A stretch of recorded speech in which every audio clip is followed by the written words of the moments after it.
جس کے لیے سیدنا فاروق اعظم رضی اللہ تعالیٰ عنہ اکثر دعا مانگا کرتے تھے، میرے مالک تو مجھے موت عطا فرما کر مدینے کے شہر میں موت عطا فرما، اور موت بھی شہادت کی عطا فرما۔ پھر اللہ کریم نے آپ کی اس دعا کو قبول فرمایا، آپ کو مدینے میں موت بھی آئی اور شہادت کی موت عطا فرمائی۔ گویا اللہ نے آپ کی یہ دعا قبول فرما دی۔ اور قرآن مجید فرقان حمید کی جو آیت مبارکہ میں نے آپ کے سامنے تلاوت کی، اس میں خالق کے کریم نے ارشاد فرمایا محمد رسول اللہ صلی اللہ علیہ وسلم، محمد کریم صلی اللہ علیہ وسلم اللہ کے رسول ہیں۔ والذین معه اشداء علی الکفار، اور ان کے جو ساتھی ہیں اشداء علی الکفار، وہ کفار پر سخت ہیں، رحماء بینہم، آپس میں بڑے رحم دل ہیں، تراہم رکعا سجدا یبتغون فضلا من اللہ ورضوانا۔ کبھی تو آپ نے دیکھی کہ حالت رکوع میں، کبھی تو وہ آپ کو نظر آئیں گے حالت سجدے میں، اللہ کا فضل اور اس کی رضا تلاش کرتے ہوئے۔ حاضرین محترم، مفسرین نے اس آیہ کریمہ کے تحت لکھا، اس آیہ مبارکہ میں خالق کے کریم نے آپ نے محبوب کی رسالت کا بھی ذکر کروا دیا، آپ نے محبوب کی رسالت کا بھی ذکر کروا دیا، فرمایا محمد رسول اللہ، محمد کریم صلی اللہ علیہ وسلم اللہ کے رسول ہیں۔ اور آگے ارشاد فرمایا جو ان کے ساتھی ہیں وہ کفار پر سخت ہیں اور آپس میں بڑے رحم دل ہیں۔ کبھی تو آپ نے حالت رکوع میں دیکھو گے، کبھی سجدے میں دیکھو گے، اللہ کا فضل اور اس کی رضا تلاش کرتے ہوئے۔ اب اس آیت مبارکہ میں خلفاء کی ترتیب کا بھی ذکر کر دیا۔ مفسرین فرماتے ہیں والذین معه سے بڑا امیر المؤمنین سیدنا ابو بکر صدیق ہے، جو حضور کے دوست ہیں، جو دنیا میں بھی دوست رہے اور عالم برزخ میں بھی حضور کے دوست رہے، ساری زندگی گزاری تو حضور کی معیت میں گزاری، آج عالم برزخ کی زندگی بیت رہی ہے تو وہ بھی حضور کے پہلو میں حضور کے ساتھ ان کی زندگی گزر رہی ہے۔ فرمایا والذین معه سے برا صداقت کے تاجدار، صداقت کے بادشاہ جناب سیدنا ابو بکر صدیق ہے۔ اور فرمایا اشداء علی الکفار سے مراد عقل و حریت کے بادشاہ مراد رسول جناب سیدنا فاروق اعظم رضی اللہ تعالی عنہ ہے۔ آپ کے مزاج میں بڑی سختی پائی جاتی تھی، مگر عقل کے لیے نہیں، عقل کے لیے سختی نہیں پائی جاتی تھی۔ قرآن کے الفاظ ہیں اشداء علی الکفار، آپ سختی کرتے تھے تو کفار میں سختی کرتے تھے۔ آگے فرمایا کہ اشداء علی الکفار سے مراد فاروق اعظم ہے۔ اس کے بعد فرمایا رحماء بینہم، جو آپس میں بڑے رحم دل ہیں، اس سے مراد سیدنا عثمان غنی ہے۔ اور فرمایا تراہم رکعا سجدا، کبھی تو آپ نے حالت رکوع میں دیکھو گے، کبھی تو آپ نے حالت سجدے میں دیکھو گے۔ اس سے مراد سیدنا علی المرتضی شیر خدا ہیں، جو عبادت خدا جب کرتے پوری راتیں گزر جاتی، آپ اللہ رب العالمین کی عبادت میں پھر بھی مصروف رہتے۔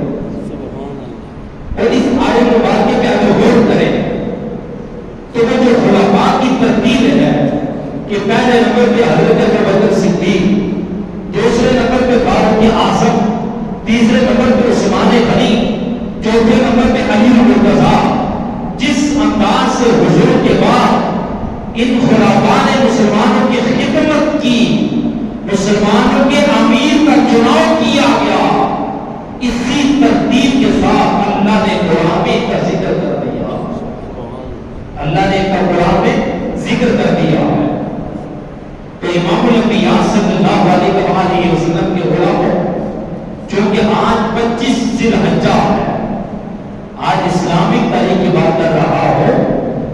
1444 ہجری اور 25 ذی الحج کا دن بروز جمعہ ہے۔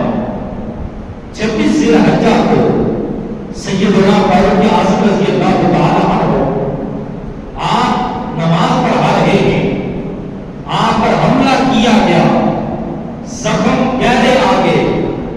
اب کچھ دن گزارنے کے بعد بلا آخر آپ کو اللہ کریم نے شہادت کی موت عطا فرمائی، اور یکم محرم الحرام کو اس دار فانی سے اللہ کریم کی بارگاہ میں آپ جا پہنچے۔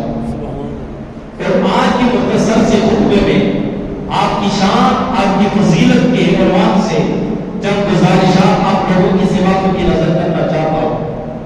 تو امام الانبیاء صلی اللہ علیہ وسلم کے غلاموں، نبی پاک صلی اللہ علیہ وسلم کو اللہ کریم نے جب کائنات میں مبعوث کروایا تو خاتم النبیین کا تاج آپ کے سر پہ سجا کے کائنات میں مبعوث کروایا۔ اب الحمدللہ ہم جتنے بھی اہل اسلام ہیں، رسول کے غلام ہیں، ہمارا یہ عقیدہ بالکل واضح ہے، اس میں کوئی ڈاؤٹ نہیں، کوئی شک نہیں کہ قیامت تو آ سکتی ہے، رسول کے بعد دوسرا نبی کائنات میں نہیں آ سکتا۔ اور یہ نبوت کا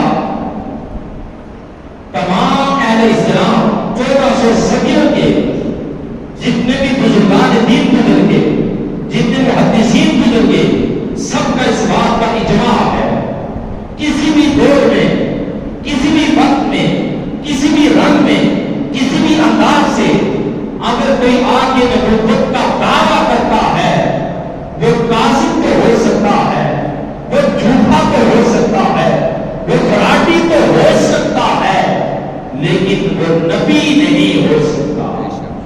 کیوں نہیں ہو سکتا؟ قرآن اس بات کی دلیل دیتا ہے کہ اللہ کریم نے حضور کو خاتم النبیین بنا کر کائنات میں بھیج دیا۔ رسول علیہ السلام نے ارشاد فرمایا، لو کان بعدی نبی لکان عمر بن الخطاب۔ یہ حضور کی حدیث مبارکہ کہ انا خاتم النبیین لا نبی بعدی، میں آخری نبی ہوں، میرے بعد کوئی نبی نہیں آئے گا۔ لو کان بعدی، اگر میرے بعد کوئی نبی ہوتا، لکان عمر بن الخطاب، حضرت فاروق اعظم نبی ہوتے۔ تو امام الانبیاء کے غلاموں کو پتہ یہ چلا اس حدیث سے، ایک نبی کے اندر جو توازیاں پائی جاتی ہیں، ایک نبی کے اندر جو صفات پائی جاتی ہیں، ایک نبی کے اندر جو خوبیاں پائی جاتی ہیں، ایک نبی کے اندر جو ممتاز حیثیت پائی جاتی ہے، اللہ کریم نے وہ ساری کمالیاں، وہ ساری صفات، وہ سارے کمالات سیدنا فاروق اعظم کی ہستی میں جمع کر رکھے، مگر نبی نہیں ہے۔ فرمایا اگر میرے بعد کوئی نبی ہوگا تو وہ فاروق اعظم ہوتے، مگر میرے بعد نبوت کا دروازہ بند کر دیا گیا۔ اور آپ کی شان میں قرآن کریم کی آیت مبارکہ نازل ہوئی۔ قرآن کریم میں اللہ کریم نے فرمایا، یا ایھا النبی حسبک اللہ ومن اتبعک من المؤمنین، اے نبی اللہ کریم آپ کو کافی ہے، ومن اتبعک من المؤمنین، اور جن مومنوں نے آپ کی پیروی کی وہ بھی آپ کے لیے کافی ہے۔ اس آیت مبارکہ کا شان نزول سورہ الانفال کی آیت مبارکہ ہے۔ حضرت عبداللہ بن عباس بیان کرتے ہیں اس آیت مبارکہ کا شان نزول یہ ہے کہ جب یہ آیت حضرت فاروق اعظم نے اسلام قبول کیا، اللہ کریم نے یہ آیت مبارکہ اپنے حبیب پر نازل فرمائی، اے میرے حبیب، اللہ رب العزت اب آپ کو کافی ہے، اب آپ کو کسی کی مدد کی ضرورت نہیں، کسی اور کی مزید ضرورت نہیں رہی، جس کے ساتھ اللہ ہو ساری کائنات اسی کی ہوتی ہے۔ وَمَنِ اتَّبَعَكَ مِنَ الْمُؤْمِنِينَ، اور جن مومنوں نے آپ کی پیروی کی وہ کافی ہے۔ اب فاروق اعظم اسلام لا چکے ہیں، وہ آپ کی غلامی میں آ چکے ہیں، وہ آپ کی اتباع میں آ چکے ہیں، وہ اب آپ کے لیے کافی ہے۔ اس ہستی میں ہم قربان جائیں کہ جن کے اس لانے کی وجہ سے اللہ کریم اپنے محبوب کو تسلیہ دے رہا ہے. اللہ کریم اپنے محبوب سے یہ ارشاد فرما رہا ہے پیارے حبیب اب آپ کو آپ کا رب کافی ہے. اور یہ مومنین جو آپ کی پیروی میں آ چکے ہیں جنہوں نے آپ کی غلامی اختیار کر لی ہے اور فاروق اعظم جیسے آپ لوگ آپ کے لیے کافی ہیں. اور حضرت فاروق اعظم رضی اللہ تعالیٰ عنہ یہ خود بخود اسلام میں ہی لائے. جتنے بھی صحابہ ہیں وہ سب کے سب مرید مصطفیٰ ہیں. وہ سب کے سب مرید مصطفیٰ ہیں. مگر فاروق اعظم جہاں مرید مصطفیٰ ہیں اس کے ساتھ ساتھ مراد مصطفیٰ بھی. کیونکہ ہر صحابی حضور کی بارگاہ میں خود آیا, حضور کی آ کر بندے والی زلفوں کی زیارت کی, بدوہا والے چہرے کی جب زیارت کی وہ زبان سے پڑھ چکے لا الہ الا اللہ محمد رسول اللہ. کسی نے حضور کا اخلاق دے کے کلمہ پڑھا, کسی نے حضور کی سیرت دے کے کلمہ پڑھا, کسی نے حضور کی صورت دے کے کلمہ پڑھا. ہر ایک میرے نبی کی بارگاہ میں خود آتا گیا اور کسی کو کسی صحابی نے دعوت دی اور اسلام قبول کر لو. کوئی اسلام کی صداقت کو دیکھ کر مسلمان ہوا, کوئی حضور کے معجزات کو دیکھ کر مسلمان ہوا. مگر فاروق اعظم وہ ہیں کہ جو اتنی عظیم ہستی ہیں کہ جن کے لیے اللہ کے پیارے حبیب آمینہ کے لال مدینے کے تاجدار نے اپنے یتیمہ والے ہاتھ اللہ کی بارگاہ میں اٹھا کر یہ دعا کی میرے مالک اللہم اعز الاسلام بعمر بن الخطاب ابی عمر اپنی اشان. اے میرے مالک دو لوگ ہیں ان میں سے جو تجھے پیارا ہو, میرے مالک جو تیری بارگاہ میں مقبول ہو, میرے مالک جس کو تو چاہتا ہو اس کے ذریعے تو اسلام کو تقویت عطا فرما, اس کے ذریعے تو اسلام کو مزید طاقت عطا فرما. وہ دو نام کون سے ہیں؟ اللہم اعز الاسلام, میرے مالک اسلام کو عزت عطا فرما. عمر بن الخطاب یا عمر بن خطاب کے ذریعے اسلام کو عزت عطا فرما یا عمر بن ہشام کے ذریعے اسلام کو مزید عزت وقار عطا فرما.